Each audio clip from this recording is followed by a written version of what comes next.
సర్సంచాలక్జీ ఏమని అన్నారంటే, పరమ పూజనీయం మన సర్సంచాలక్జీ మోహన్జీ భగవత్ గారు, ఆయన ఏమని అన్నారంటే, రాముడు వస్తాడనో శివాజీ వస్తాడనో లేకపోతే ఒక లీడర్ వస్తాడనో నువ్వు బతికినవనుకో భారత్ బాగుపడుతుందా?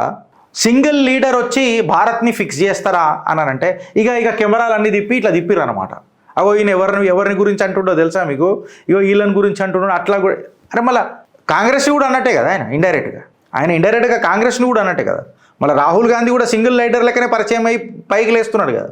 అంటే నేనేం చెప్తున్నా ఫ్రెండ్స్ అంటే, చిత్రగుప్తులో నేను ప్రతిసారి ఒక మాట చెప్తా, ఏందనంటే శివాజీ పుట్టాలా, సుభాష్ చంద్రబోస్ పుట్టాలా, వీర్ సావర్కర్ పుట్టాలా, కానీ మన ఇంట్లో పుట్టొద్దు, పక్కోని ఇంట్లో పుట్టాలా. అటు త్యాగం చేయాలా, ఆ త్యాగ యొక్క ఫలాలు మనం అనుభవించాలా.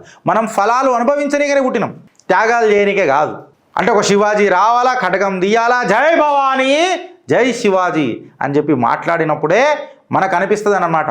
హర హర మహాదేవ్ అని చెప్పి మాట్లాడుతున్నప్పుడే అది మనం అనొద్దు, మన కోసం ఎవడో వేరోడు యుద్ధం చేస్తే అనిపిస్తుంది. నేనేమంటా అంటే, ప్రతి ఒక్కడి ఇంట్లో ప్రతి ఒక్కడి గుండెల, భారతీయుడి గుండెల ఒక రాముడు ఉండాల, ప్రతి ఒక్కడి గుండెల శివాజీ గర్జన ఉండాల, ప్రతి ఒక్కడి గుండెల మోదీ గారి నాయకత్వం లేక దేశాని కోసం తపన పడే ఒక మనస్తత్వం ఉండాల. అప్పుడు కదా భారత్ గట్టిగా ముంగటికి అడుగులేస్తుంది.